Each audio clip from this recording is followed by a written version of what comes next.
चांदपुर गांव में दो चांद रहते थे, काला चांद और सफेद चांद। काले चांद के पास बहुत बड़ी हवेली थी, वहीं सफेद चांद एक बरगद के पेड़ पर रहता था। लेकिन दोनों का दिमाग कंप्यूटर से भी तेज चलता था।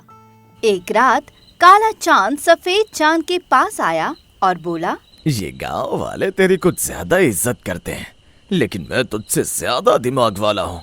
तुम कुछ भी कहो काले चांद, लेकिन इस गांव की रोशनी मुझसे ही शुरू होती है। शुरू भले ही तुझसे होती है, लेकिन खत्म तो मुझसे ही होती है। तभी उस पेड़ के नीचे से दो बुजुर्ग आदमी गुजरे। उन्होंने दोनों चांदों को आपस में बातें करते हुए सुना तो बीच में बोल पड़े, अरे आप दोनों भाई होकर आपस में क्यों लड़ते रहते हो? दोनों ही इस गांव में प्यार से रहो। अरे मनोहर चाचा, ये सफेद चांद बहुत चतुर है। ये सिर्फ आप लोगों के सामने सीधा बना रहता है और उसी सीधेपन की वजह से इसने आप लोगों को अपना भक्त बना रखा है। काले चांद, तुम हमारे सफेद चांद पर गलत इल्जाम लगा रहे हो। तुम शायद भूल रहे हो कि सफेद चांद की वजह से ही तुम्हारा भी वजूद है। अगर सफेद चांद की रोशनी खत्म हो जाए तो तुम्हारा वजूद तो अपने आप मिट जाएगा। अंधेरे में तो तुम दिखाई ही नहीं दोगे। चलो मनोहर भाई, ये लोग तो ऐसे ही लड़ते रहते हैं। इतना बोलकर दोनों बुजुर्ग वहाँ से चले गए। लेकिन गांव वालों की बातें सुनकर काले चांद को बहुत गुस्सा आया। मुझे अच्छी तरह पता है कि इन गांव वालों को तूने अपनी चतुराई से ही अपना भक्त बनाया है। चतुराई तो मेरे अंदर है, लेकिन मैं उस चतुराई का इस्तेमाल कभी किसी की बुराई के लिए नहीं करता। तभी मैं हमेशा मुस्कुराता रहता हूँ और तुम हमेशा गुस्से में रहते हो।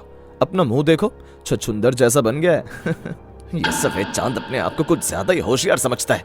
इसे और पूरे गांव को जल्दी सबक सिखाना होगा। यही सोचते सोचते काला चांद वहाँ से लुढ़कते हुए अपनी हवेली चला गया।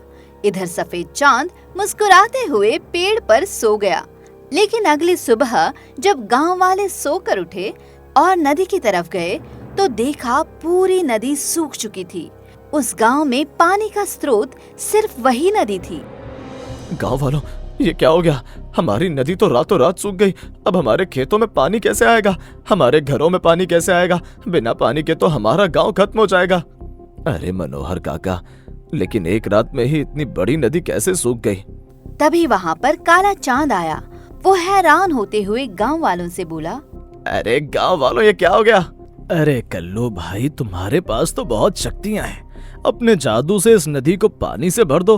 पता नहीं रातों रात ये नदी अचानक कैसे सूख गई। तुम लोग तो सफेद चांद के भक्त हो ना, जाकर उससे ही कहो, वही तुम्हारी नदी में पानी भरेगा। मैं तो बहुत बुरा हूँ ना। इतना बोलकर काला चांद लुढ़कते हुए वहाँ से सीधा अपनी हवेली में पहुँचा और बेड पर राजा की तरह फैल गया। इन बेचारे गांव वालों को तो ये तक पता नहीं कि उस नदी का पानी मैंने ही सुखाया है। अब इन्हें मजबूरी में मेरी भक्ति करनी ही पड़ेगी। मेरी चतुराई के आगे किसी की चतुराई नहीं चल सकती। वहीं दूसरी तरफ सारे गांव वाले परेशान होकर उस बरगद के पेड़ के नीचे पहुंच गए, जहां पर सफेद चांद रहता था। गांव वालों को परेशान देखकर सफेद चांद नीचे उतर आया। क्या हुआ गांव वालों, बहुत परेशान लग रहे हो? अरे सफेद चांद, हमारे गांव का नदी का पानी पूरी तरह रातों रात सूख गया है। पता नहीं किसने ऐसा किया। जल्दी से हमारी नदी में पानी भर दो। हमारे बीवी बच्चे पानी की वजह से तड़प रहे हैं। ये सुनकर सफेद चांद चौंक गया। वो तुरंत लुढ़कते लुढ़कते नदी के किनारे पहुंचा तो देखा पूरी नदी सच में सूखी हुई थी। वो आसमान की तरफ देखकर भगवान से प्रार्थना करने लगा, हे ऊपर वाले, इस नदी का पानी कैसे सूख गया? जल्दी से बारिश करवा दो, वरना ये गांव वाले बेचारे जिंदा नहीं रह पाएंगे। तभी वहाँ पर काला चांद आ गया। तू तो अपने आप को बहुत चतुर और बुद्धिमान समझता है ना। गांव वाले भी तुझे भगवान समझते हैं। तू अपने चमत्कार से बारिश क्यों नहीं करवा देता? तेरी खुशी देखकर मैं समझ गया कि इस नदी को तूने ही सुखाया है। जल्दी से इस नदी को भर दे, वरना बहुत बुरा होगा। मैं कुदरत के नियमों के खिलाफ नहीं जा सकता। मुझे तो गांव वालों को परेशान देखकर बड़ा मजा आ रहा है, क्योंकि गांव वालों ने मुझे कभी भगवान माना ही नहीं। अब देखना, कुछ ही घंटों में पूरा गांव मुझे भगवान मानने लगेगा। इसे कहते हैं असली चतुराई। वहीं दूसरी तरफ कुछ ही घंटों में गांव वाले प्यास के मारे तड़पने लगे। बाबा, मुझे बहुत जोर की प्यास लगी है। मेरा गला सूख रहा है। जल्दी से पानी लेकर आओ, वरना मैं नहीं बचूंगी। घर में पानी की एक बूंद नहीं बची। सारा पानी खत्म हो गया। मेरा भी प्यास के मारे बुरा हाल हो रहा है। गांव वालों, ऐसे तो शाम तक पूरा गांव खत्म हो जाएगा। सफेद चांद ने अभी तक कुछ नहीं किया। चलो एक बार फिर से नदी के पास चलते हैं। प्यास से तड़पती हुई गांव की सभी औरतें, आदमी, बुजुर्ग उसी सूखी नदी के किनारे पहुंच गए। काला और सफेद चांद भी वहीं मौजूद थे। काले चांद, सफेद चांद, आप दोनों के रहते हुए पूरा गांव प्यास के मारे तड़प रहा है। अगर आप लोगों ने कुछ नहीं किया तो शाम तक हम में से कोई नहीं बचेगा। गांव वालों, तुम लोग इन सबके जिम्मेदार खुद हो। तुम लोग इस सफेद चांद को अपना भगवान मानते थे ना, लेकिन ये बेचारा तो कुछ कर ही नहीं पा रहा है। तुम गांव वालों को मेरे खिलाफ भड़काना बंद करो। गांव वालों, इस नदी को इसी काले चांद ने सुखाया है। हाँ, मैंने ही सुखाया इस नदी को, क्योंकि मेरे पास हर तरह की शक्तियां और चतुराई है। गांव वालों, अब इस नदी का पानी तभी वापस आएगा जब तुम लोग इसे छोड़कर मुझे भगवान मानने लगोगे। इस सफेद चांद को लात मारकर यहाँ से भगा दो। गांव वाले बेचारे प्यास के मारे तड़प रहे थे। वे लोग अपने परिवार को इस तरह मरता नहीं देख सकते थे, इसीलिए गांव वाले बोले, ठीक है काले चांद, अगर तुमने इस नदी को फिर से पानी से भर दिया तो हम सब तुम्हारी भक्ति करने लगेंगे। लेकिन सफेद चांद भी कहाँ चुप बैठने वाला था। वो भी तुरंत बोल पड़ा, ठीक है काले चांद, अगर तुमने ऐसा कर दिखाया तो मैं भी तुम्हारा भक्त बन जाऊंगा, लेकिन मेरी भी एक शर्त है। मैं तुम्हारी हर शर्त मानने को तैयार हूँ। बोलो क्या शर्त है? अगर तुम ये सूखी नदी नहीं भर पाए तो तुम अपनी हवेली मुझे दे दोगे। कभी भी अपनी चतुराई का इस्तेमाल अपने फायदे के लिए नहीं करोगे। हमेशा गांव वालों से प्यार करोगे और सिर्फ उनकी मदद करोगे। कभी कुदरत के खिलाफ नहीं जाओगे। मुझे मेरी काबिलियत पर पूरा भरोसा है। मैं इस नदी को चुटकी बजाते पानी से भर दूंगा। अगर मैं ऐसा नहीं कर पाया तो जैसा तुमने कहा है मैं वैसा ही करूंगा। लेकिन काला चांद मन ही मन सोचने लगा, मैंने बोल तो दिया, लेकिन मैं आखिर बारिश कैसे करा सकता हूँ? अब अपनी चतुराई दिखानी पड़ेगी। अपने चतुर दिमाग का इस्तेमाल करके कुछ ऐसा करना होगा कि ये गांव वाले पानी को भूल ही जाएं। अचानक काला चांद जोर जोर से कोई मंत्र पढ़ने लगा। ओम भुक भुक पक पक टक टक स्वाहा। ओम भुक भुक पक पक टक टक स्वाहा। ओम भक भक पुक पुक टक टक स्वाहा। देखते ही देखते आसमान में काले काले बादल आ गए, जिसे देखकर गांव वाले खुश हो गए। सफेद चांद भी बड़ी उत्सुकता के साथ देखने लगा। अरे गांव वालों, देखो काले चांद की शक्तियां। अभी तक आसमान एकदम साफ था, अचानक बादल आ गए। काले चांद की जय हो, काले चांद की जय हो। आज से हम काले चांद को ही अपना भगवान मानेंगे। सारे गांव वाले काले चांद की जय जयकार करने लगे। देखा सफेद चांद, ये लोग तो अभी से मेरे भक्त बन गए। अब देखो मैं क्या करता हूँ। अचानक काले चांद की आंखों से एक जादुई शक्ति आसमान की तरफ गई और आसमान से पानी की जगह पैसे बरसने लगे। ये देखकर सफेद चांद और गांव वाले दंग रह गए। गांव वालों, पानी को छोड़ो, सब लोग पैसे लूटो। हम लोगों को बहुत पैसे की जरूरत है। पानी तो हमें कहीं ना कहीं से मिल ही जाएगा। बिल्कुल सही कहा गजेंद्र काका ने। जल्दी जल्दी सब लोग पैसे लूटो। सारे गांव वाले पैसे लूटने लगे और काले चांद की जय जयकार करने लगे। इधर सफेद चांद मन ही मन सोचने लगा, ये काला चांद तो मुझसे भी चतुर निकला। अब गांव वालों को पानी की फिक्र ही नहीं है। ऐसे तो पूरा गांव शाम तक खत्म हो जाएगा। अब लगता है मुझे ही कुछ करके बारिश करवानी पड़ेगी। सफेद चांद लुढ़कते लुढ़कते जंगल की तरफ आ गया। वहाँ पर उसने बहुत सारे बांस तोड़ लिए। फिर दूर से उसने देखा किसी पहाड़ी के पीछे बारिश हो रही थी। हे इंद्रदेव, ये आपने अच्छा किया कि कहीं बारिश हो रही है। अब मैं इन बांस का इस्तेमाल करके उधर का पानी अपनी नदी की तरफ मोड़ देता हूँ, क्योंकि यहाँ तो बारिश में करवा नहीं सकता। ये तो सिर्फ इंद्रदेव के हाथ में है।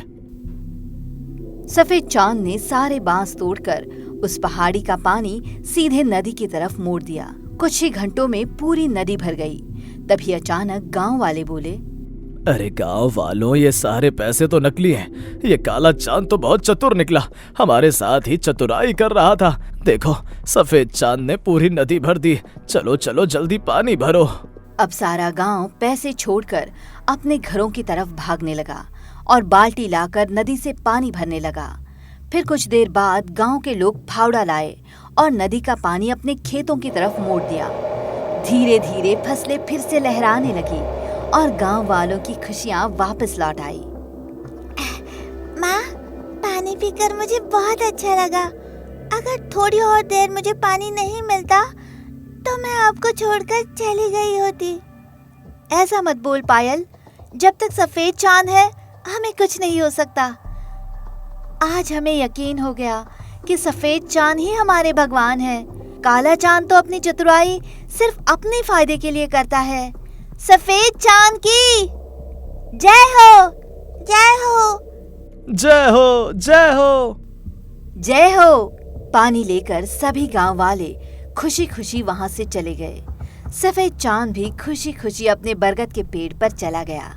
इधर काला चांद अपनी हवेली में आया और गुस्सा करने लगा। इतनी चतुराई करने के बाद भी सारा गांव सफेद चांद की भक्ति करने लगा। कुछ ना कुछ तो करना ही होगा इसका। कुछ दिनों बाद अचानक गांव से सारे बीज, अनाज और सब्जियां गायब हो गई। गांव वाले फिर इकट्ठा हुए। सफेद चांद, पिछली बार पानी गायब हुआ था, इस बार हमारे सारे बीज, अनाज और सब्जियां गायब हो गई। अब हम क्या खाएंगे? आप लोग चिंता मत कीजिए, मुझे पता है ये सब काले चांद ने ही किया होगा। अचानक देखते ही देखते पूरे गांव में काला काला धुआं उठने लगा। सारे गांव वाले खांसने लगे। गांव वालों, आप लोग मेरे पीछे पीछे चलिए। सफेद चांद चुपके चुपके उस काले धुएं का पीछा करने लगा। गांव वाले भी उसके पीछे पीछे खांसते हुए चल रहे थे। तभी अचानक सफेद चांद ने देखा कि हवेली के पीछे काला चांद बहुत सारे बोरों में अनाज भर रहा है। देखा गांव वालों, इस कल्लू ने ही आपका अनाज चुराया है। ये गांव वाले मुझे भगवान नहीं मानते ना, इसीलिए अब मैंने अनाज नहीं नसीब होने दूंगा। ये कोई साधारण चोरी नहीं है। अब ये लोग चाहे जितनी खेती कर लें, इनके खेतों में अन्न उगेगा ही नहीं। अचानक सफेद चांद ने अपनी चांदनी उस अनाज के बोरों में डाल दी। सफेद चांद, तू अपने आप को बहुत चतुर समझता है ना? क्या डाला तूने इन बोरियों में? हाँ, तुझे गलतफहमी है कि तूने अनाज और बीज चुराए। एक बार ये सारे बोरे खोलकर तो देख। काले चांद ने जैसे ही बोरियां खोली, उन बोरियों के अंदर से बड़े बड़े मेंढक कूदकर बाहर निकलने लगे। देखते ही देखते सारा काला धुआं गायब हो गया। काले चांद, तुम्हारी तो बेइज्जती हो गई। गांव वालों, अपने अपने घर जाइए। आप सबका अनाज आपके घरों में पहुंच चुका है। मेरी चतुराई के आगे इसकी चतुराई बिल्कुल नहीं चलेगी। गांव वाले वहां से चले गए। काला चांद भी शर्मिंदा होकर अपनी हवेली में चला गया। अब काले चांद ने अपनी आखिरी चाल चली। उसने पूरे गांव के सामने कहा, गांव वालों, ये सफेद चांद अपने आप को बहुत चतुर समझता है, लेकिन मुझे एक मौका दीजिए। कल अमावस्या है, पूरे गांव में अंधेरा रहेगा। हम दोनों में से जो भी इस गांव में रोशनी फैलाएगा वही असली चांद होगा। ठीक है काले चांद, चलो तुम्हारे लिए ये बात भी मान लेते हैं। काला चांद ये बात अच्छी तरह जानता था कि अमावस्या की रात सफेद चांद की शक्तियां कम हो जाती है, इसीलिए जानबूझकर उसने ये शर्त रखी। लेकिन अगली अमावस्या की रात को उसने अपनी हवेली की चारों तरफ शीशे लगा दिए, जिससे सूरज की रोशनी सीधे उन शीशों से रिफ्लेक्ट होकर पूरे गांव को चमका रही थी। ये देखकर पूरा गांव दंग रह गया। क्या बात है काले चांद, आज पहली बार तुम्हारी चतुराई काम आई है। तुमने तो अमावस्या की रात भी पूरे गांव को चमका दिया। वहीं दूसरी तरफ सफेद चांद बेचारा हर घर के बाहर ढेर सारे घी के दिए जलाने लगा, जैसे दिवाली में जलाते हैं। इधर देखते ही देखते सूरज की रोशनी इतनी तेज हो गई कि काले चांद के लगाए सारे शीशे चकनाचूर हो गए। अब पूरा गांव सफेद चांद के द्वारा जलाए गए घी के दियों से रोशन होने लगा था। क्या बात है, आज तो ऐसा लग रहा है वक्त से पहले दिवाली आ गई। काले चांद, तुम सिर्फ अपनी चतुराई खुद के लिए इस्तेमाल करते थे, लेकिन सफेद चांद हमेशा हम गांव वालों के लिए जीता है, इसीलिए सफेद चांद हमारा भगवान है। सही कहा काका, सच्चा चतुर वही है जो अपनी चालाकी से लोगों का भला करे, ना कि अपनी ताकत दिखाए। कल्लू, आज के बाद अपनी चतुराई लोगों की भलाई के लिए इस्तेमाल करना शुरू कर दो, फिर देखना लोग तुम्हारी भी इज्जत करने लगेंगे। काला चांद मुंह लटकाकर वहां से चला गया। इसीलिए दोस्तों, हमें कोई काम सिर्फ अपनी वाहवाही के लिए नहीं, बल्कि लोगों की भलाई के लिए करना चाहिए। अगली सुबह सभी गांव वाले इकट्ठे हुए और एक निर्णय पर पहुंचे, ये सोचकर कि काला चांद हमेशा हमें नुकसान पहुंचाएगा। उस रात जब काला चांद सो रहा था, गांव वालों ने उसे रस्सियों से बांध दिया और उसे गांव के बाहर एक बड़ी पहाड़ी पर खींच लिया और उसे वहां से नीचे फेंक दिया।